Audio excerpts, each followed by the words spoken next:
Kur'an'ın 66-cı сүрөсү 1-ci ayatында мындай деген сөздөр айтылат. Пайгамбар, сен эмне үчүн өзүңдүн аялдарыңдын көңүлүнө карап, Аллах сага адал кылып берген нерселерге өзүңө тыюу саласың? Аллах кечиримдүү, боорукер. Бул аятта эмне жөнүндө айтылып атат деген суроого Элмир Кулиевдин которгон Куранында так эле ушул сүрөгө, ушул аятка төмөндөгүдөй түшүндүрмөлөрдү берет. Мындай дейт. Эти аяты были ниспосланы и по поводу другой истории, которая произошла с пророком, мир ему и благословение Аллаха. Передают, что Анас бин Малик рассказывал, что посланник Аллаха вступал в близость с одной из своих невольниц. Но Аиша и Хафса не переставали упрекать его, пока он не запретил себе самому делать это. И тогда был ниспослан аят: «О пророк, почему ты запрещаешь себе то, что позволил тебе Аллах, стремясь угодить своим женам? Аллах прощающий, милосердный». 66-cı сүрө 1-ci ayat.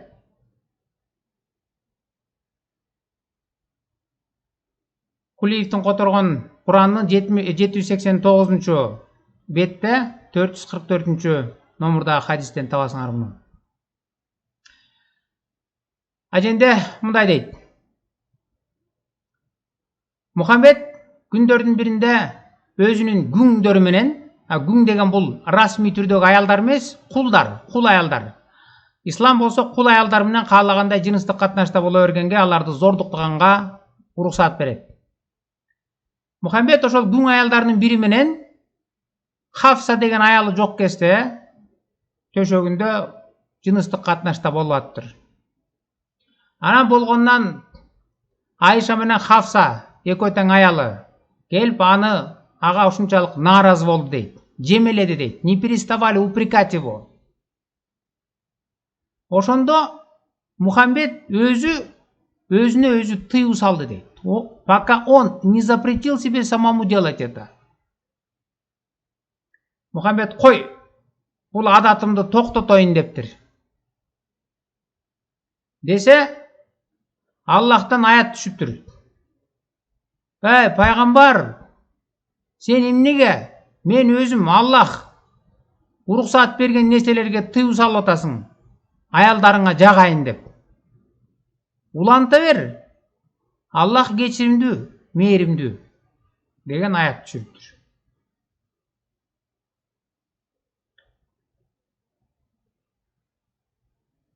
Эгерде Кулиевдин Кураны колуңарда жок болсо, интернетке кирип, Ал Жалалайндин тафсирин ачсаңар, ушундай эле нерсе чыгат. Азыр биз ошого кирип көрөлүк. Мына altafsir.com Ал Жалалайн 66-cı сүрө 1-ci аят. Ага мындай деген түшүндүрмө берип атат. О пророк, почему вы запрещаете то, что Бог сделал вам дозволенным в отношении вашей коптской служанки Марии?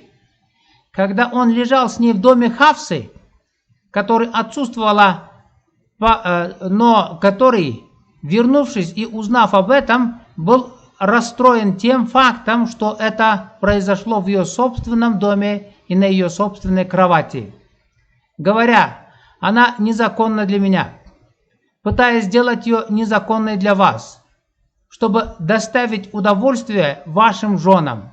И Бог прощает и милосерд, простив вам этот запрет.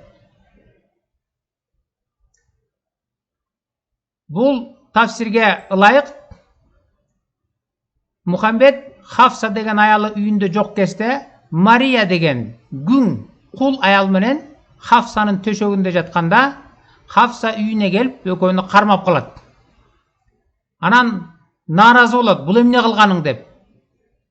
Десе, Мухаммед, кой анда токтотоюн мындайымды деп өзүнө сөз берсе, Аллах аят түшүрүптүр.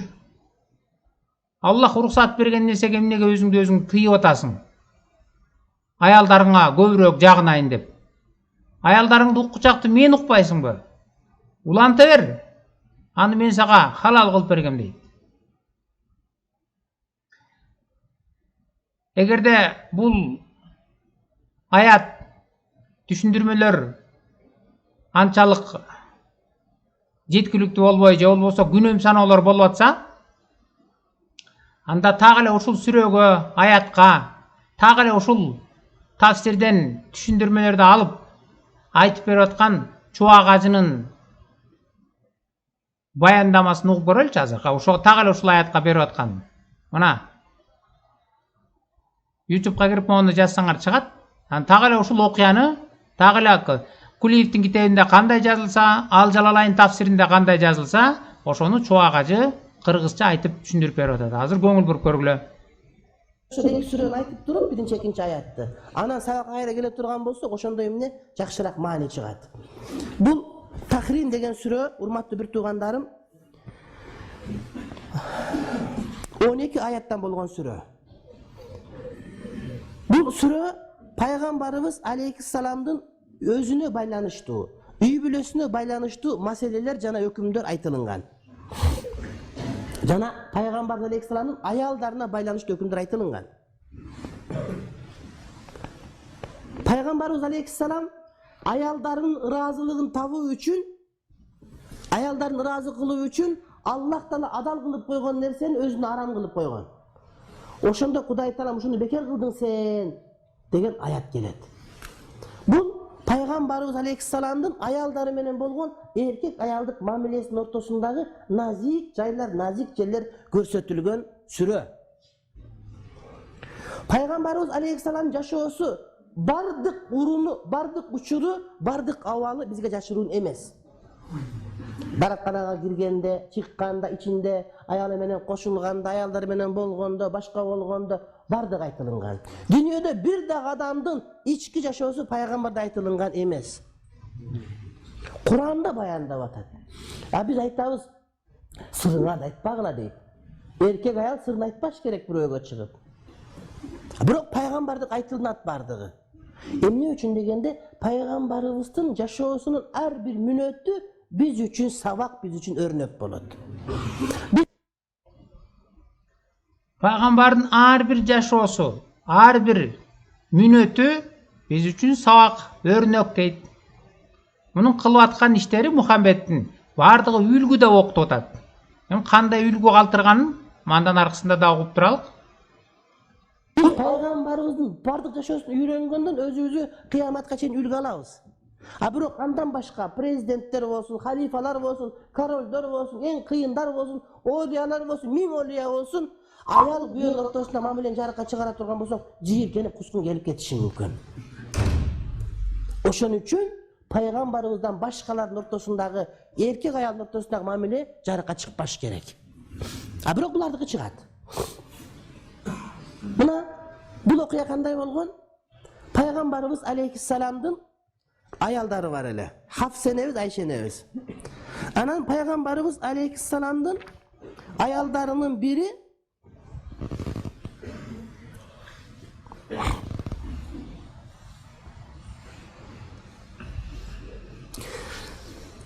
Мариям энебиз болгон. Мариям энебиз Мисирдин падышасы Мукавкас белек кылган күң аялы болгон. Ошол күң аялы менен жашап жүргөн пайгамбарыбыз аялдардын катарында, бирок ал күң болгон үчүн нике кыйбастан жөн эле жашаган. Көңүл бура кетчү нерсе, мына Мария дегенди падыша белек кылып берген. Анткени ал күң. Анан күң болгондуктан ага нике кыйылбайт, аны жөн эле жата берет аны менен. Эч кандай нике кыйылбайт, ал аял эмес, аны менен жата берет каалаган учурунда. Күндөр эгерде менчигинде жашай берет. Анан Ибрахим аттуу уулду дагы болгон. Анан күндөрдүн бир күнүндө ошол Хафса энебиз жок учурда Хафса энебиздин үйүндө ошол Мариям энебиз менен пайгамбарыбыз эркек аял мамилеси аткарган болушат. Анан бул кабар Хафса жетип айтат, пайгамбарыбыз, мен абдан капа болдум сизден. Менин үйүмдө, менин төшөгүмдө менин күндөшүм Хафса менен Мария. Mariya менен бирге болгондугуңуз мага жаккан жок. Бул мага урматсыздык болду деп Хafsанес Hazreti Umar'dın kızı bul. Tarınıp kalat. Hiç kim ушундай kılmadınız ele. Kantip menin töşögümü Mariyaga bastırdınız. Dep Hafsанес kapı olur. Muna şunda paygambarımız aytat. Emi oşol Hafsa deyt. Sen kapı olma. Men Mariya menen taptakır koşulbay koysam senden kutulan mı? Sen razı olursun mu degende razımın deyt. Degende Kudaydan buyruk çöt. Sana adal kılgan nerseni emne üçün sen ayaldarının razılığı üçün aramga çıkarıp atasın deyt. Antkeni ayalı menen kayсы үйдө koşulsa bolot. Egerde soy kap kelген bolsa aram bolot. Kayerде bolbosun. Бирок чоң аял үйүнө кичине аял келген ошакта болуп кичине аялым жаткан болсо, мисалы үчүн чоң аял жок убакта албетте көрбөгөн убакытта ал арам болбойт. Чоң аял үйдө жок кезде гүңдап келип жатсаң, ал арам болбойт. Аны кичүү аял деп атат, бирок ал аялбы же аял эмеспи? Эгерде ага нике да кыйдырбаса. Нике кыйылган эмес. Аны алып келет дагы үйүндө кара жумуштарды жасайт, кул. Анан аялы жок кезде аны алып кирип алып жатат. Анан ал уруксат, адал. Ушуну түшүнүш үчүн мен өзгөчө мусулман аялдарга суроо бергим келет. Өзүңөрдү ошол Мария деген кул күң аялдын ордуна коюп көргүлөчү.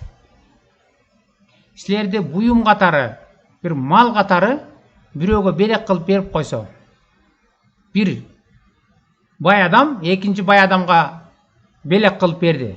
Каалайсыңбы, каалабайсыңбы, сен эркиң ал жерден эч кандай роль ойнобойт. Ал адамдын 10 чакты аялы бар. Үйүндө кара жумуш жасап, кулдун милдетин кылып жүрөсүңөр. Анан 10 чакты аялдардын бири жок кезде ошонун төшөгүн алып кирип алып туруп анан жатса силер менен. Каалайсыңбы, каалабайсыңбы? Каалабасаң зордуктайт. Анан ошол жыныстык катнашта болуп атканда үстүнө Хafsa келип калса, өзүнүн аялы келип калып үстүнөн кармаса, силер кандай акыбалда болот элеңер? Силерди кожоюнуңар каалагандай зордуктайт. Силерге нике да кыйдырбайт. Анткени ислам ушуга жол берет. Күнгө алга нике кыйдырбайсың, ал адал жашай бересиң аны менен.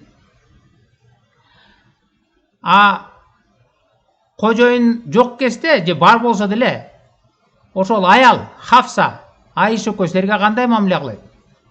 Ал күйөөсүн эле күнөөлөп атат. Эмне үчүн мен жокто төшөгүмдү тебелетип, күң аял менен жатасың деп. Анан силерге кандай мамиле кылат эле? Эгер силер Мария болсоңор, ошол күң аял болсоңор, ошол аялдар, Мухаммедтин аялдары силерге кандай мамиле кылат эле? Анан ушуну ислам туура деп окутуп атат. Мына аалымдар дагы, китеби дагы окутуп атат. Аялдардан тышкары күңдөр менен жата берсе болот. Күң болсо үйүндө кара жумуш кылган укуксуз аял, кул. Аны үйдүн ээси эркек зордуктайт. Каалаган учурунда аялдары жок кезде. Аялдары келгенде ал аялдары күйөөсүн эле эмес, күйөөсүн эле жемелеп атса, кул аялга кандай мамиле кылат? Күйөөсү менен төшөгүн тебелеп жатып алган аялга эмне деген кордукту көрөт? Ушул туурабы? Ушундай акыбалда жашагыңар келет беле? Эми кул, күң, укугу жок аял Марияны мындай эле кое туралык.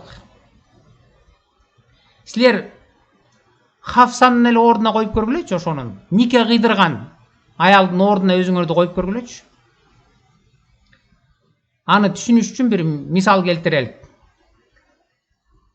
Мына биздин мамлекетте канча жылдан бери көп аялдуулукту мыйзамдаштыралык деп эле ишке ашыра албай келатышат. Анан эми мисал калсак, ошону мыйзамдаштырып калса. Күндөрдүн биринде мына араң турган эле эркектер мына эми ала баштайлык деп анан күйөөңөр келип айтса, ой, экинчи аял алайын, уруксаат бер деп. Исламда негизи экинчи аял, үчүнчү аял алыш үчүн аялдардын уруксаатынын кереги жок. Бирок ошондой болсо дагы Силер мейлі анткени силер да мусулмансыңар да. Исламда аябай колдойсуңар, хиджаб кийесиңер, паранжа кийесиңер. Макул десеңер, ал экинчи аял алып, бир аз убакыт өткөндөн кийин үчүнчүсүн алып, ал эле эмес төртүнчүсүн да алды деп коелук. Эми силерде 4 өңөрсүңөр, бир эркектин 4 аялысыңар. Силер өзүңөрдөн кийин дагы 3 алганга уруксаат бердиңер. Баарыңар биригип 4 болдуңар. Болдук эми бул канааттанды го, мүдөсүнө жетти го деп жүрсөңөр, бир күнү үйдөн бир жака кетип калып, анан кечинде келсеңер, төшөгүңөрдү тебелетип башка бир аял менен жатса, күйөөңөр. Ай, бул эмне кылганың десе, баягы күйөөңөр ыңгайсыз абалда болуп, макул эми анда мындан ары антпейин деп убада берсе. Анан 2 күндөн кийин кайра келсе айнып. Жок, мен айнып калдым. Анткени Аллах ушундай аят түшүрүптүр көрсөк. Аялдарыңарды укпай, мени уккула. А мен болсо силерге уруксаат бергем күңдөргө. Аллах мээримдүү, кечиримдүү. Жата бергиле деп атат. Ошон үчүн мен жата беришим керек десе. Күйөөңөргө кандай карайт элеңер? Анан ошол аятты түшүрүп, аялыңарды укпай, мени уккула. Ал аялыңардан тышкары чексиз санда күңдөр менен жата бергиле деген аятты түшүргөн Аллахты Кудай дейт белеңер? Же үй бүлөнү бузуучу, азгыруучу дейт белеңер? Бул үй бүлөнү бузуу талкалообу же бекемдөбү? Өзүңөр ойлоңгулачы. Күйөөңөр келсе, мен таштайын эле деп атам, муну коёюн дедим эле мындай адатымды. Бирок Аллах аялдарыңарды укканга караганда мени укпайсыңарбы?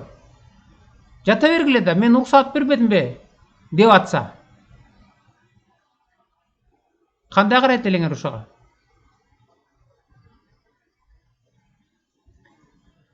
Мухаммед өзү ойноштуктан кармалган адамдарды, аялдарды аяосуз түрдө ташпаранга алдыртып өлтүрткөн. Ал жөнүндө интернетке кирип, могу сайтка кирсеңер, quranx.com'го кирип туруп, мына Курандын 24-сүрөсү 2-нчи аятын ачып, анан хадистерге кирсеңер, хадис деп бассаңар чыгат. Ошондо мына жазылып атат бу жерде. Ар бир окуялар жазылат. Мындай дейт бу жерде. Еврей привел к пророку мужчину и женщину из числа тех, кто совершил прелюбодеяние, незаконный половой акт. Он приказал их обоих побить камнями до смерти, рядом с местом поминания возле мечети. Бир жолу Мухаммедке ойноштуктан кармалган аял менен эркек тап келсе, Мухаммед айтты дейт, экөөнү тең ташпаранга алып туруп өлтүрүп салгыла дейт. Кийинки хадис. Пророк сказал, если рабыня совершает незаконный половой акт, и это вне всяких сомнений доказано, то ее хозяин должен бить ее и не должен винить ее после судебного наказания. И затем, если она повторяет незаконный половой акт, он должен ударить ее снова и не винить ее после судебного наказания. А если она совершает это в 3-й раз, то он должен продать ее даже за веревку для волос. Эгерде ойноштуктан кармалган ушундай күң кул аял болсо, анда сабагыла деген. Эгер дагы ушундай турган болсо, дагы сабагыла деген. 3-чү жолу кармалса, анда ит бекерге сатып ийгиле деген, чач байлаган жипке деле сатып ийсеңер болот, бекер. Паузага коюп окуп көрсөңөр, мына башкаларында дагы ошентип жазылат. Сабагыла, уругула, мына ударить ее деп турат. Сабагыла, болбосо сатып ийгиле дейт. Башкаларында мына болбосо сатып ийгиле дейт. Мына сатып жибергиле андайларды, сабап туруп. Буларда паузага коюп окуп көрсөңөр, жалаң ушул хадистер. Ойноштуктан кармалса ким? Өлтүргүлө, сабагыла, кетиргиле. Мына бу жерде да турат. Пророк сказал: «О, Унайс, идите к жене этого мужчины, и если она признается, что она совершила незаконный половой акт, то забейте ее камнями до смерти» деген. Забейте ее, таш паранға өлтіріп таштағыла деген. Аны. Ал эми өзі қармалып қалды. Өзі Хафсаның төшөгүн тебелетип, Мария менен деген күң аял менен жатканда, ага нике кыйдырбайт. Ал жөнөкөй эле, ал аял эмес, ал күң. Ан менен жатканда кармалып калса, ал ыңгайсыз абалда калып түшүндү, ал туура эмес кылганын. Эгерде туура болсо антпейт эле да, бирок ошондуктан ал айтып атат. Пока он не запретил самому себе это. Өзүнө өзү тыюу салды дейт. Кой эми, анттай кылбайынчы. Тиги чубак ажы да айтып атпайбы, эми ушу менен токтотсо менен болду, сен ыраазы болосуңбу деп. Анан токтотуптур макул деп. Токтотсо бир аздан кийин мына аят түшүп атат. И тогда был ниспослан аят: «О пророк, почему ты запрещаешь себе то, что позволил тебе Аллах, стремясь угодить своим женам? Аллах прощающий, милосердный». Мына кыргызчасы. Эй пайгамбар, сен эмне үчүн өзүңдүн аялдарыңдын көңүлүнө карап, Аллах сага адал кылып берген нерселерге өзүң тыюу саласың? Аллах кечиримдүү боорукер, жата бер.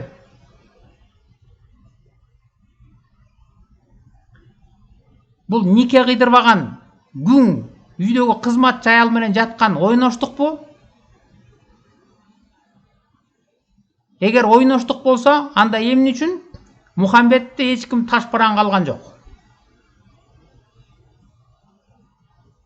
Жок, эгер бул ойноштук эмес десе, ушуну туура көрсөңөр, нике кыйдырбайт, чексиз сандап келип күңдөр менен жата бересиң деген туура десеңер, анда ушундай ойдон жашаганга макулсуңарбы? Силер эмес, Мухаммедтин аялдары макул болбой нааразы болуп атат. Бул эмнең? 4 эмес 10 чакты аялың бар. Болбоду эми десе, Мухаммед макул эми, булардын айтканы туурадыр дегиче болбой, Аллах аят түшүрүп атат. Ай, сен аларды укпай, мен укпайсыңбы? Жата бер дагы деп. Ушу менен жашагыңар келеби? Ушул эреже менен, ушул көрсөтмө менен жашагыңар келеби? Коом каякка барат? Эртең эмне болобуз анда ушу ойдон жашай баштаса? Мына азыр болгон аракети менен көп аялдуулукту мыйзамдаштыра албай атышат. Ана мыйзамдаштыргандан кийин дагы 4төн, ар бири 4төн алгандан кийин дагы чексиз санда каалаганда күңдөрдү алып келип төшөгүңөрдү тебелетип жата берсе, анан ушулду Кудайдан дейсиңерби? Ушуну жиберген, ушул аятты түшүргөн могул Аллах Кудайбы?